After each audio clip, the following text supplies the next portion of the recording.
بسم اللہ الرحمن الرحیم۔ السلام علیکم سامعین، امید ہے آپ سب خیریت سے ہوں گے۔ ہم کاشانہ بصیرت پر اکثر مل کر بیٹھتے ہیں اس کے یوٹیوب چینل پر، اور یہاں پر ہم انتہائی مستند کتابوں کو پڑھتے ہیں، اور جیسا کہ آپ سب کے علم میں ہے کہ ہم سب جس کتاب کو پڑھ رہے ہیں اس کا نام ہے طب الصادق علیہ السلام، اور یہ ہے اس کتاب کو پڑھتے ہوئے پارٹ نمبر 22، اور ہم پیج نمبر 284 سے اپنی ریڈنگ کا آغاز کرتے ہیں۔ ہیڈنگ ہے دوسری نشست۔ آئیے جانتے ہیں اس میں کیا کچھ ہے لکھا ہے۔ مفضل کا بیان ہے کہ میں دوسرے دن صبح سویرے امام علیہ السلام کی خدمت اقدس میں حاضر ہوا۔ اجازت لینے کے بعد آپ علیہ السلام کی زیارت سے شرف یاب ہوا۔ آپ علیہ السلام نے مجھے بیٹھنے کے لیے کہا، اور پھر امام علیہ السلام نے فرمایا، بے شک تمام تعریفیں اس خدائے بزرگ کے لیے ہے جو مدبر ہے، اور جو ایک زمانے کے بعد دوسرے زمانے، ایک طبقے کے بعد دوسرے طبقے، اور ایک عالم کے بعد دوسرے عالم کا لانے والا ہے، تاکہ برے لوگوں کو ان کے برے اعمال کے مطابق سزا دی جائے، اور نیک اور اچھے افراد کو ان کے نیک اور اچھے اعمال کے بدلے اجر و ثواب عطا کیا جائے۔ اور یہ سب باتیں اس کے عدل کی بنیاد پر ہیں کہ جس کے اسماء پاک و پاکیزہ ہیں، اور جس کی نعمتیں بے شمار ہیں، جو ہرگز اپنے بندوں پر ظلم نہیں کرتا، مگر یہ کہ بندے خود اپنے نفسوں پر ظلم کرتے ہیں۔ اس بات کی روشن دلیل اس کی آیتیں ہیں کہ وہ فرماتا ہے انورٹڈ کاما کہ جس نے ذرہ برابر نیکی کی وہ اسے دیکھ لے گا، اور جس نے ذرہ برابر بدی کی تو وہ اسے دیکھ لے گا، انورٹڈ کاما کلوز۔ سورہ زلزال کی آیت نمبر 7 اور 8 ہم نے پڑھی۔ آگے لکھا ہے کہ اور اس قسم کی دوسری آیتیں کہ جن میں ہر چیز کا بیان موجود ہے جو خالق حکیم و حمید کی طرف سے نازل شدہ ہیں، جن میں کسی بھی قسم کے شک و شبے کی گنجائش نہیں۔ اور اسی بارے میں ہمارے سید و سردار حضرت محمد مصطفیٰ صلی اللہ علیہ وآلہ وسلم ارشاد فرماتے ہیں، انورٹڈ کاما، کہ یہ سوائے تمہارے اعمال کی جزا کے علاوہ کچھ بھی نہیں کہ جو روز قیامت تمہاری طرف پلٹائی جائے گی، انورٹڈ کاما کلوز۔ اب ہم آگے پیج 285 پہ لکھا ہے، مفضل کا بیان ہے کہ پھر کچھ دیر بعد امام علیہ السلام نے اپنے سر کو جھکائے رکھا اور ارشاد فرمایا، اے مفضل، لوگ نافرمانی اور سرکشی میں پڑے ہوئے ہیں، شیاطین اور طاغوت کی اتباع کرتے ہیں، گویا یہ ایسے بینا ہیں جو اندھے ہیں اور نہیں دیکھتے، اور ایسے کلام کرنے والے ہیں جو گونگے ہیں اور فکر نہیں رکھتے، اور ایسے سننے والے ہیں جو بہرے ہیں اور نہیں سنتے۔ یہ لوگ دنیا کی پستی پر راضی ہو گئے اور گمان کرتے ہیں کہ وہ نیک اور ہوشیار ہیں، اور ان کا شمار ہدایت یافتہ لوگوں میں ہوتا ہے، اس کے باوجود کہ وہ برے کاموں کی طرف اس طرح مائل اور غرق ہیں کہ جیسے وہ موت کے آنے سے امن و امان میں ہیں، اور ہر طرح کی جزا و سزا سے بری ہیں۔ صد افسوس ایسے لوگوں پر کہ جن کے دل سخت ہو گئے ہیں، اور وہ اس دن سے لاپرواہ ہیں کہ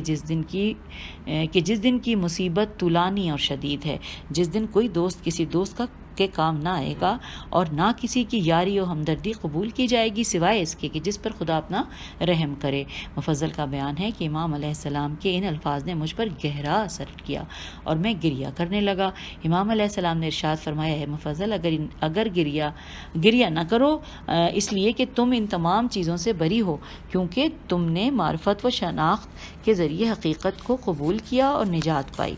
سامعین، اب اگلی ہیڈنگ ہے حیوانات کی خلقت۔ آئیے کیا لکھا ہے ہم جانتے ہیں۔ لکھا ہے، امام صادق علیہ السلام نے فرمایا، اے مفضل، اب میں تمہیں حیوانات کی خلقت کے بارے میں بتاتا ہوں تاکہ وہ تم پر اسی طرح واضح ہو جائے جس طرح سے اس کے علاوہ دوسری تمام باتیں تم پر واضح اور روشن ہو چکی ہیں۔ حضرت امام جعفر صادق علیہ السلام نے فرمایا کہ فکر کرو حیوان کے بدن کی ساخت پر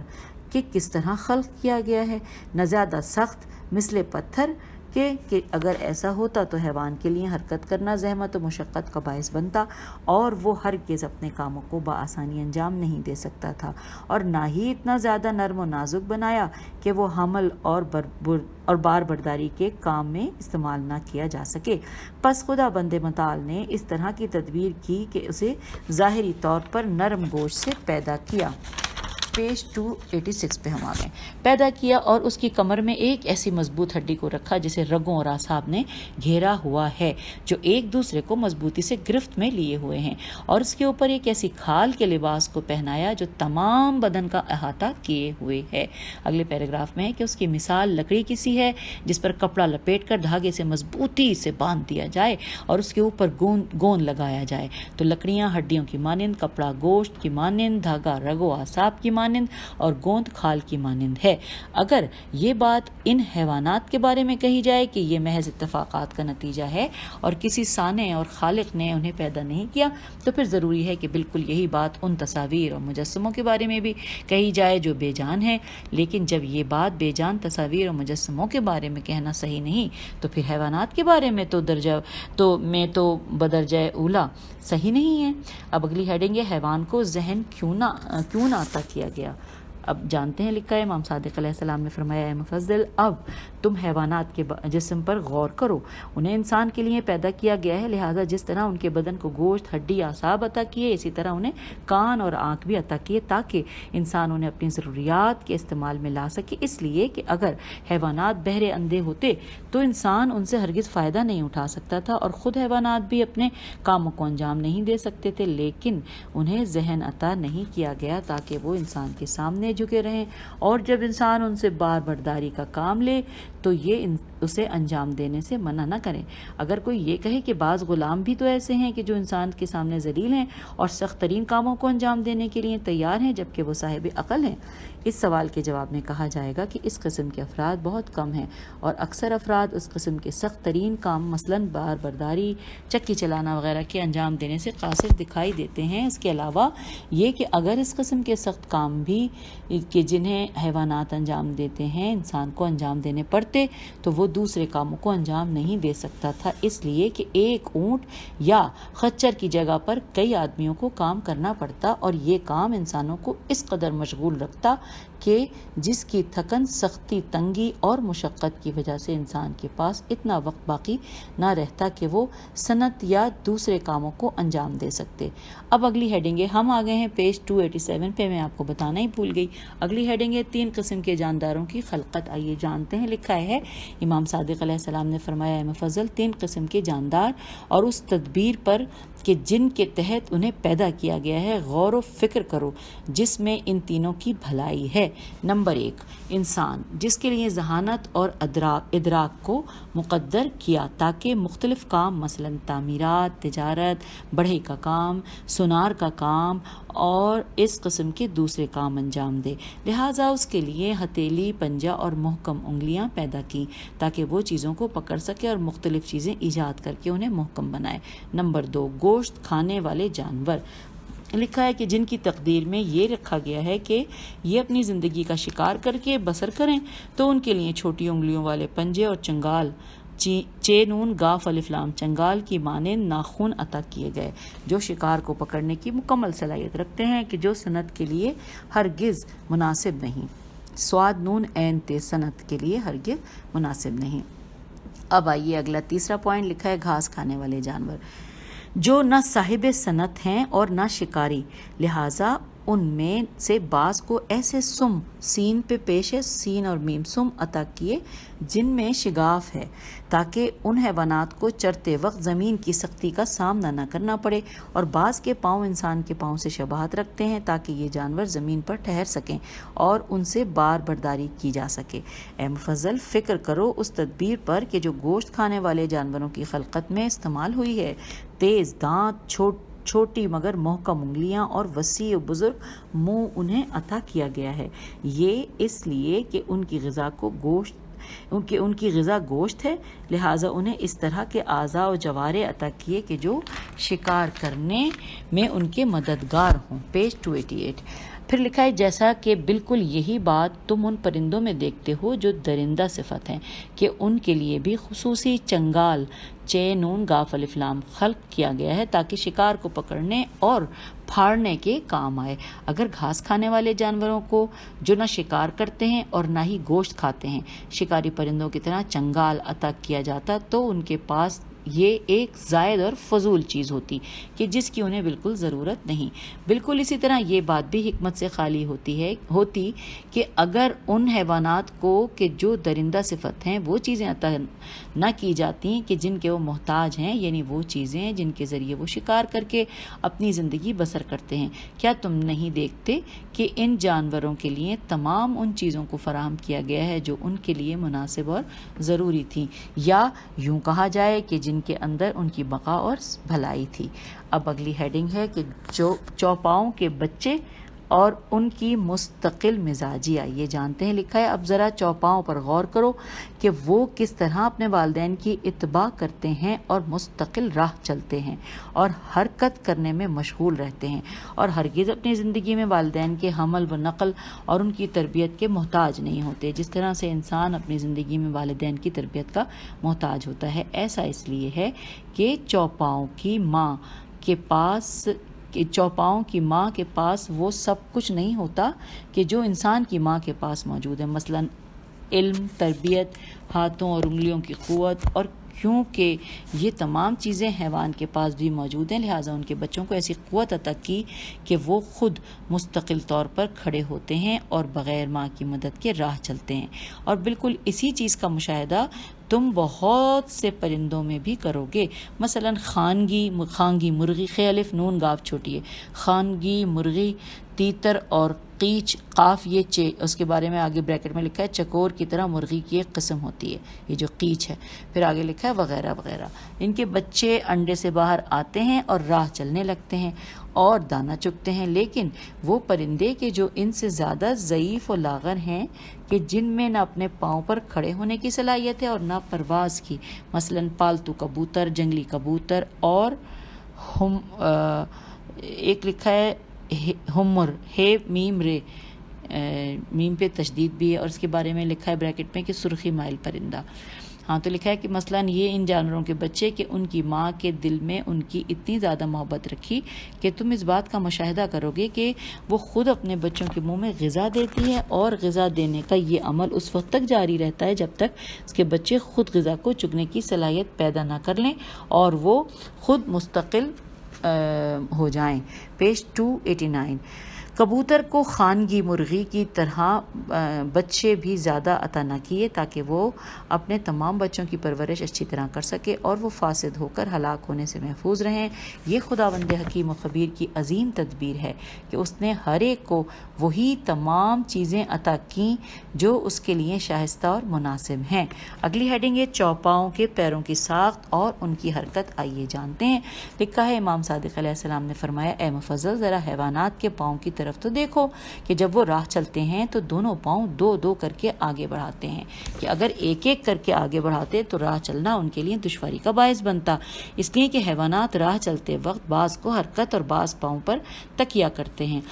اور جن حیوانات کے دو پاؤں ہیں وہ ایک پاؤں کو حرکت اور دوسرے پاؤں پر تکیہ کرتے ہیں۔ چوپائے جن دو پاؤں کو حرکت دیتے ہیں وہ ان دو پاؤں سے مختلف ہیں کہ جن پر وہ تکیہ کرتے ہیں، اس لیے کہ اگر وہ اگلے دو پاؤں کو حرکت دیتے اور پچھلے دو پاؤں پر تکیہ کرتے یا اس کے خلاف ہوتا تو جانور کسی بھی صورت میں زمین پر نہیں ٹھہر سکتا تھا، جس طرح سے تخت کے اگر اس کے ایک طرف کے دونوں پائے نکال دیے جائیں تو تخت فوراً زمین پر گر جائے۔ اسی وجہ سے حیوانات راہ چلتے وقت دائیں ہاتھ اور بائیں پیر کو ایک ساتھ حرکت دیتے ہیں، جس کی وجہ سے وہ زمین پر ٹھہرے رہتے ہیں اور نہیں گرتے۔ اگلی ہیڈنگ ہے حیوانات کس طرح اپنے سر کو انسان کے سامنے جھکائے ہوئے ہیں۔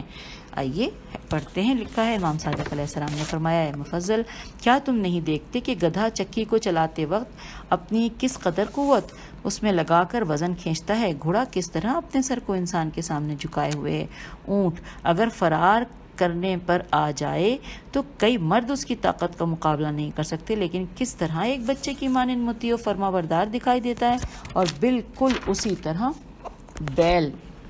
کہ جو بے انتہا قوی اور طاقتور ہے۔ پیج 290۔ طاقتور ہے مگر کس طرح اپنے مالک کے سامنے سر تسلیم خم کیے ہوئے فرما بردار بنا ہوا ہے کہ کھیتی باڑی کے سخت تختے کو اپنی گردن پر بار کیے ہوئے زراعت کا کام انجام دیتا ہے۔ گھوڑا کس طرح تیروں اور تلواروں کے درمیان ٹھہرا رہتا ہے اور وہ اپنے مالک کی اس بات پر راضی ہے کہ وہ اسے اس کام میں استعمال کرے، اور بھیڑوں کا ریوڑ کہ جسے ایک آدمی چلاتا ہے کہ اگر یہ ریوڑ منتشر ہو جائے اور ان میں سے ہر ایک الگ الگ سمت فرار کرے کرے تو چرواہا انہیں کبھی بھی جمع نہیں کر سکتا، اور اس قسم کے دوسرے تمام حیوانات جنہیں انسان کا مطیع بنایا گیا ہے۔ اگلی ہیڈنگ ہے جانوروں کے عقل و فکر نہ رکھنے کے فوائد، آئیے جانتے ہیں۔ لکھا ہے امام صادق علیہ السلام نے فرمایا اے مفضل اس لیے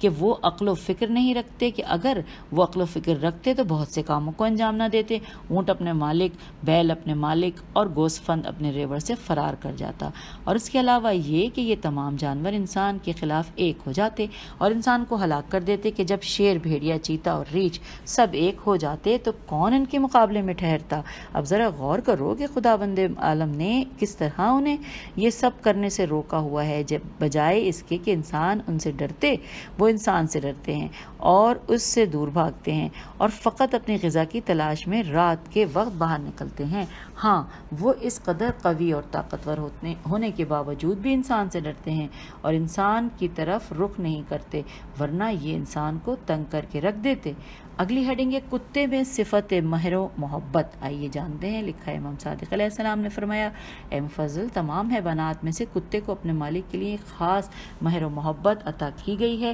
تاکہ وہ اپنے مالک کی حفاظت کرے، اور یہ کتا گھروں میں بھی آمد و رفت رکھتا ہے اور یہ خاص طور پر رات کی تاریکی میں اپنے مالک کو خوف و ہراس سے بچاتا ہے، اور اس کی محبت اس حد تک پہنچ جاتی ہے کہ وہ اپنے مالک کے قدموں پر اپنی جان قربان کر دیتا ہے۔ ہم آگے ہیں پیج 291 پر۔ جان قربان کر دیتا ہے اور نہ فقط مالک سے بلکہ مالک کے مال سے بھی الفت رکھتا ہے، اور اس کی الفت کی انتہا تو یہ ہے کہ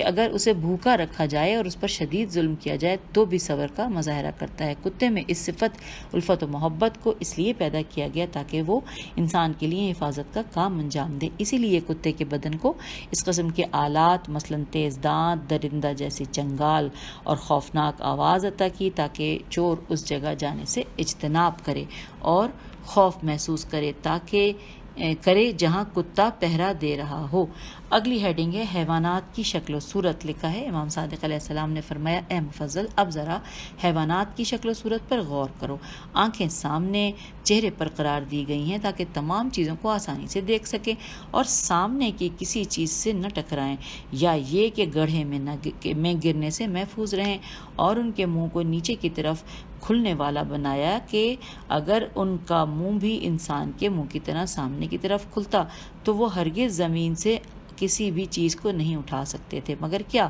تم نہیں دیکھتے کہ انسان اپنے منہ سے چیزوں کو اٹھا کر انہیں کھا سکتا بلکہ غذا کھانے میں اپنے ہاتھوں سے مدد لیتا ہے، اور یہ وہ فضیلت و برتری ہے جو انسان تمام کھانے والوں پر رکھتا ہے، اور کیونکہ حیوانات کے ہاتھ نہیں کہ وہ غذا کو زمین سے اٹھا کر کھا سکیں، لہٰذا ان کے منہ کو نیچے کی طرف کھلنے والا بنایا تاکہ گھاس کو زمین سے اٹھا سکیں، اور ان کے ہونٹوں میں ایسی قوت کو رکھا کہ جس کی مدد سے وہ نزدیک اور دور پڑی ہوئی چیزوں کو بآسانی اپنی طرف کھینچ سکتے ہیں۔ اگلی ہیڈنگ ہے جانوروں کو دم کی ضرورت کیوں؟ یہاں پہ سوالیہ نشان ہے۔ لکھا ہے امام صادق علیہ السلام نے فرمایا اے مفضل جانوروں کی دم اور اس کے فائدے سے عبرت حاصل کرو۔ یہ دم حیوان کی شرمگاہ پر پردے کی مانند ہے جو اسے چھپائے ہوئے ہے، اور دم کے فوائد میں سے ایک فائدہ یہ ہے کہ حیوان کے شکم اور شرمگاہ کا درمیانی حصہ آلودہ ہوتا ہے جس پر مکھی اور مچھر جمع ہوتے ہیں، اور یہ دم انہیں اس جگہ سے دور کرنے کے عمل کو انجام دیتی ہے۔ ہم آگئے ہیں پیج 292 پہ، اور پھر حیوانات دم کو حرکت دینے سے راحت و سکون محسوس کرتے ہیں، اس لیے کہ جانور چاروں ہاتھوں پیروں پر کھڑے ہوتے ہیں، اگلے 2 ہاتھ بدن کا وزن اٹھاتے ہیں جن میں کوئی تبدیلی واقع نہیں ہوتی، لہٰذا حیوانات دم کو دائیں اور بائیں حرکت دے کر راحت و سکون حاصل کر سکتے ہیں۔ دم میں حیوانات کے لیے اور بھی بہت سے فائدے ہیں جن کے ادراک سے عقل قاصر ہے کہ جو ضرورت پڑنے پر ظاہر ہوتے ہیں، مثلاً اس وقت کہ جب حیوان دلدل وغیرہ میں پھنس جائے تو دم سے بہتر دوسری کوئی چیز نہیں جس سے پکڑ کر اسے کھینچ لیا جائے، اور دم کے بالوں میں بھی انسان کے لیے بہت سے فائدے ہیں جس سے انسان اپنی ضرورت پوری کرتا ہے۔ خداوند متعال نے اس کی کمر کو ہموار قرار دیا اور پھر اسے ہاتھ اور پاؤں پر کھڑا کیا تاکہ سواری اور بار برداری کے کام آ سکے۔ آئیے اگلی ہیڈنگ پڑھتے ہیں. لکھا ہے ہاتھی کی سونڈ کا حیرت انگیز عمل. لکھا ہے حضرت امام صادق علیہ السلام نے فرمایا، اے مفضل غور و فکر کرو ہاتھی کی سونڈ اور اس میں استعمال شدہ لطیف تدبیر پر کہ وہ غذا کو اٹھا کر منہ میں لے جانے کے لیے ہاتھ کی مانند ہے کہ اگر یہ نہ ہوتی تو ہاتھی کسی بھی چیز کو زمین سے اٹھا کر نہیں کھا سکتا تھا، اس لیے کہ ہاتھی دوسرے حیوانات کی طرح گردن نہیں رکھتا کہ جسے زمین کی طرف بڑھائے. پس گردن نہ ہونے کی وجہ سے اسے لمبی سونڈ عطا کی گئی تاکہ اس کی مدد سے وہ اپنی ضروریات کو پورا کر سکے. پس کون ہے وہ ذات جس نے اس عضو کے عوض کے جو موجود نہیں دوسرا عضو عطا کیا جو اس کی کمی کو پورا کرتا ہے، سوائے اس کے اور کوئی نہیں جو اپنی مخلوق پر رؤوف و مہربان ہے. پھر کس طرح سے اس عمل کو اتفاق کا نتیجہ کہا جائے، جس طرح سے ستمگران کہتے ہیں. اچھا جی، اب ہم آ گئے پیج 293 پر. یہاں لکھا ہے ہاتھی کی گردن، ہیڈنگ ہے. اس میں لکھا ہے اگر کوئی یہ سوال کرے کہ ہاتھی کو دوسرے چوپاؤں کی طرح گردن کیوں نہ عطا کی گئی تو اس کے جواب میں کہا جائے گا کہ ہاتھی کا سر اور کان بہت وزنی ہیں. اگر یہ گردن کے اوپر ہوتے تو گردن کو توڑ ڈالتے اور ناکارہ بنا دیتے، لہٰذا خداوند اعلیٰ نے ہاتھی کے سر کو دھڑ سے جوڑ دیا تاکہ ہاتھی کو سر اور کان کی سنگینی کا سامنا نہ کرنا پڑے، اور سونڈ کو گردن کی جگہ قرار دیا تاکہ وہ غذا کو کھا سکے. گویا حیوان کو گردن نہ ہونے کی صورت میں اسے ایک ایسی چیز عطا کی جو اس کی ضرورت کو پورا کرتی ہے. آئیے اب آگے چلتے ہیں. اگلی ہیڈنگ ہے زرافہ، خداوند عالم کی قدرت کا عظیم شاہکار. اس کے بارے میں پڑھتے ہیں. لکھا ہے امام صادق علیہ السلام نے فرمایا، اے مفضل زرافے کی خلقت کے اس کے مختلف اعضاء اور اس کے اعضاء کے دوسرے حیوانات کے اعضاء سے شباہت پر غور کرو کہ اس کا جسم گھوڑے کی مانند، اس کی گردن اونٹ کی مانند، اس کے پاؤں گائے کی طرح اور اس کی کھال چیتے کی سی ہے. خداوند حکیم سے غافل بعض افراد یہ کہتے ہیں کہ اس قسم کے حیوانات مختلف نر و مادہ کے ملاپ کی وجہ سے وجود میں آتے ہیں، اور ایسا اس وقت ہوتا ہے جب جانور پانی پینے کے لیے دریاؤں اور ندیوں کا رخ کرتے ہیں اور وہاں یہ جانور مستی میں آ جاتے ہیں اور مقاربت کرتے ہیں، جس کے نتیجے میں اس قسم کے جانور وجود میں آتے ہیں. دراصل ان کا مطلب یہ ہے کہ زرافہ اور اس قسم کے دوسرے جانور در حقیقت کئی جانوروں کی مقاربت کا نتیجہ ہیں. ہم آ گئے ہیں پیج 294 پہ. لکھا ہے اس قسم کی گفتگو کرنا ان کی غفلت اور نادانی کا ثبوت ہے، جبکہ اس قسم کے حیوانات ایک دوسرے سے ہرگز مقاربت نہیں کرتے. نہ گھوڑا اونٹ سے اور نہ اونٹ گائے سے مقاربت کرتا ہے، سوائے ان چند حیوانات کے جو ایک دوسرے کی شبیہ ہیں، جو آپس میں ایک دوسرے سے مقاربت کرتے ہیں. جیسے گھوڑا گدھے کے ساتھ مقاربت کرتا ہے کہ جس کے نتیجے میں خچر وجود میں آتا ہے، اور بھیڑیا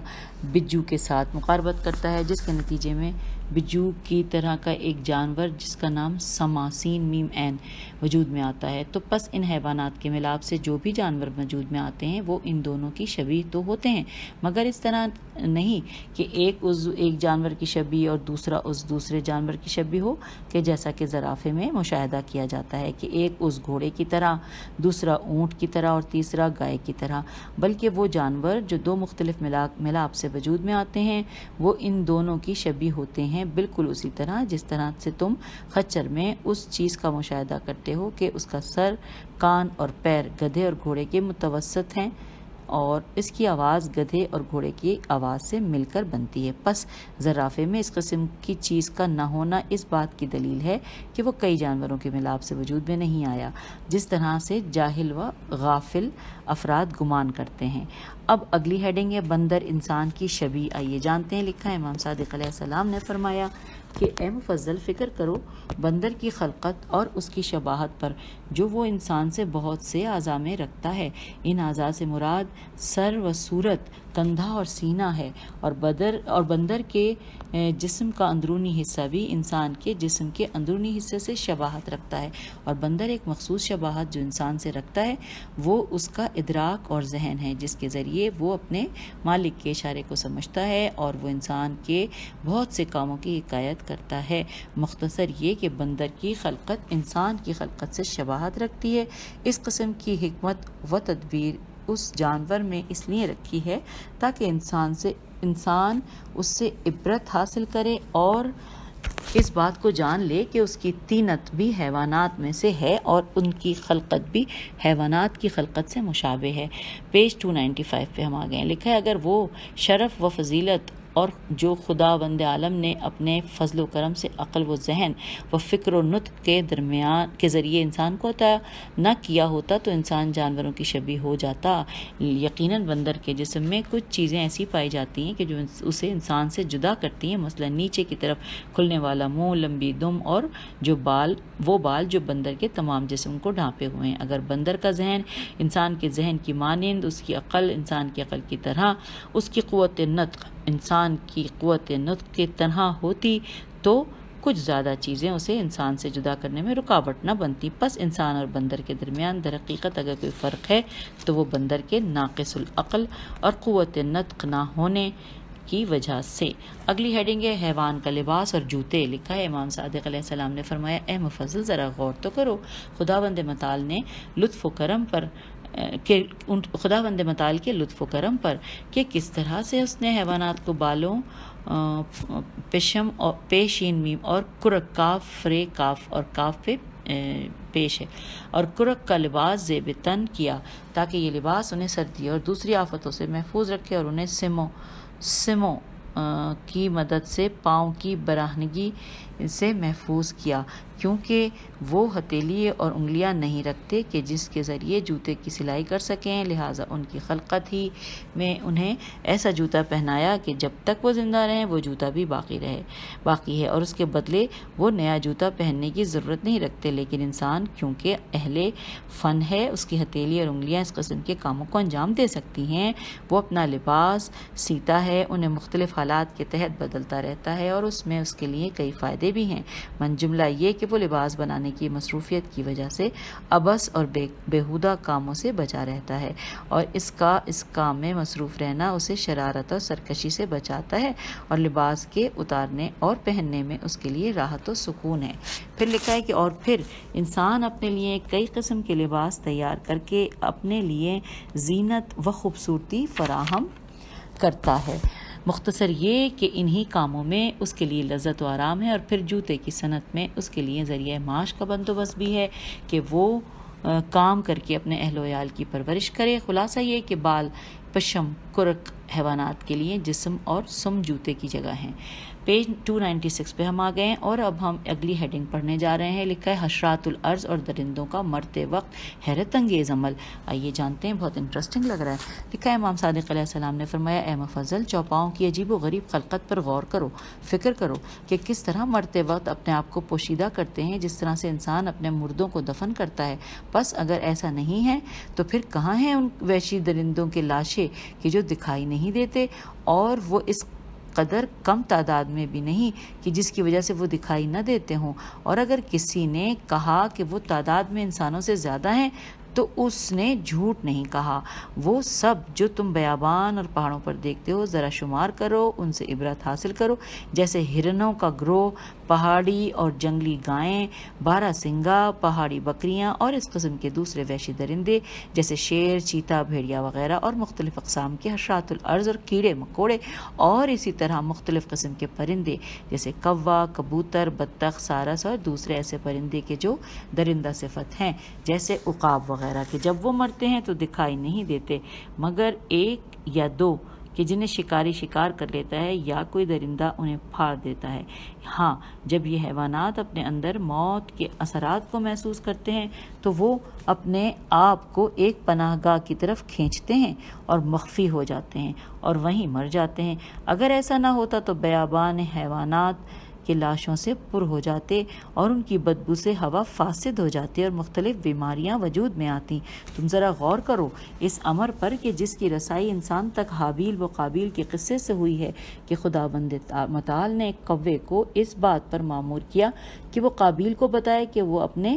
قتل کیے ہوئے بھائی کی لاش کو زمین میں دفن کرے اور اولاد آدم اس طرح عمل انجام دے۔ پس کس طرح حیوانات کی طبیعت میں اس غریزہ غین ریہ ذہ کو رکھا گیا تاکہ انسان ان کے ناگزیر اثرات سے محفوظ رہے۔ اب سامعین پیج نمبر 297 پہ ہم آ گئے ہیں اور یہاں پر ہیڈنگ ہے کہ بعض حیوانات کی ہوشیاری اور ان کی چالاکی، آئیے جانتے ہیں۔ لکھا ہے امام صادق علیہ السلام نے فرمایا، اے مفضل، بعض حیوانات کی ہوشیاری اور ان کی چالاکی اور چالاکی پر غور کرو جو خداوند متعال نے اپنے لطف و کرم سے انہیں عطا کی،